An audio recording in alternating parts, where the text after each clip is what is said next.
We're Team 50 and we'll be presenting our project Medical Image Super Resolution. The problem we're addressing is low resolution medical images, specifically chest x rays. These low quality images are often the result of hardware limitations, environmental factors, or operational constraints during scanning. The consequence is serious, as subtle but critical details such as early stage tumors, infections, or even cancer markers may be hidden due to low resolution. This directly affects diagnostic accuracy both for human experts and for automated CAD systems. In turn, this can lead to compromised clinical decisions and even delayed treatment, which in real life can be life threatening. For this project, we used the National Institutes of Health Chest-Ray 14 dataset, which has over 112,000 high-resolution frontal X-rays from more than 30,000 patients. To test generalization, we also used the Indiana University dataset, which has around 7,000 images, including both frontal and lateral views. Using this combination allows us to train on a large dataset and evaluate performance on images with different characteristics. The NIH dataset images are high-resolution, grayscale chest X-rays, mostly frontal. We stored them as 3-channel PNGs for compatibility with our pipeline. The Indiana dataset adds lateral views and resolution differences, which help us test the model's ability to generalize to unseen image types. We used a 70-20-10 split for training, validation, and testing. Importantly, we ensured that all images from the same patient stayed in the same subset. For example, if one patient's first image is in training, all other images from that patient are also in training. This prevents data leakage and ensures our evaluation is fair. For each image in the dataset, we created a pair of 64 by 64 low resolution and 256 by 256 high resolution images using bicubic interpolation. The low resolution one is used as input to the network, and the high resolution one is a target during training. We augmented the data to introduce more variety and make the model more robust to changes or defects in the data.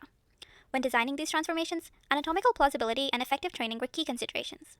We chose to apply horizontal flips, rotations, resized crops, and cutouts, avoiding unrealistic augmentations such as color jitter or large shears. All transforms were applied in pairs, maintaining perfect alignment between the low and high resolution image counterparts. Lastly, approximately 70% of the training images were augmented, providing a balance between new and original samples. Our model is a latent diffusion model, which enhances a 64 by 64 X-ray input into 256 by 256 output. It is inspired by recent diffusion-based generative models and their ability to generate new images from noise.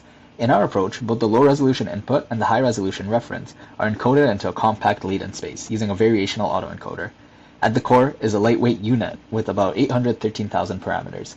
A unit is an encoder-decoder network with skip connections, designed to capture structure while preserving fine detail, which is essential in medical imaging. During training, we gradually add Gaussian noise to the high-resolution latent. The unit, which is conditioned on the low-resolution latent, and the diffusion time step, learns to predict and remove that noise. At inference, we start from pure noise and reverse the process until we get a clean, high-resolution latent, which is then decoded into the final image. Everything was built from scratch except the variational autoencoder.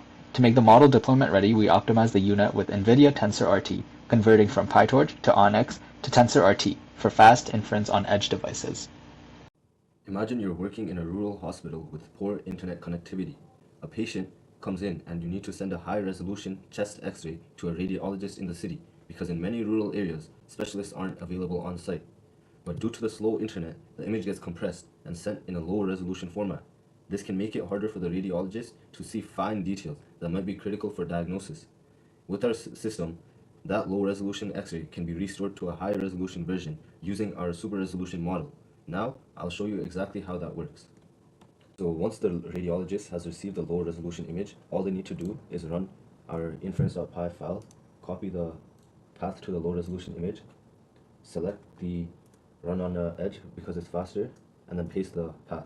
And now our model will be creating the image, and they just need to open the super resolution results.png to see the results. So the results include the low resolution image that was initially sent, a bicubic sample just for comparison, and this is our generated image, and this is the high resolution image. So for this demonstration, we already had the high resolution image that the rural hospital would have had, and as you can see, our generated image has a lot of the same key features, allowing for the radiologist to make a more informed decision than just looking at the low resolution image. And we'll talk more about these results later in the presentation. Now we'll talk about some of the quantitative results of our model. So we evaluated super resolution quality using 3 metrics. PSNR measures pixel-wise error, so higher values means that the reconstruction is numerically closer to the ground truth. Hence, the higher the value, the better. SSIM captures structural similarity, which aligns better with human perception. For this as well, higher values are better. LPIPS, on the other hand, goes further by using features from a pre-trained CNN to measure perceptual similarity, especially in fine textures and edges, where lower values are better. Hence, for LPIPS, lower values are better. For reference, bicubic interpolation is our non-learned baseline.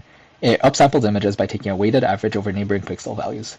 Our latent diffusion model slightly trails bicubic in PSNR and SSIM, but achieves a much lower LPIPS, which is better, meaning that the outputs look more realistic and preserve more perceptual detail. This shows the model favors perceptual quality over pixel-perfect accuracy, which is often more useful for medical imaging. Finally, our TensorRT optimized UNet reduced inference times from 7.1 seconds to 1.7 seconds, giving us a 4.2 times speedup with negligible changes in any of the metrics, so we gained significant efficiency without sacrificing image quality.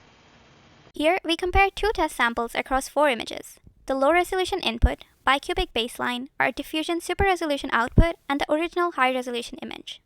Compared to bicubic, our model produces sharper bone edges, clearer diaphragm contours, and finer lung textures, which matches the lower LPIPS scores we saw earlier, even if the PSNR and SSIM are slightly lower.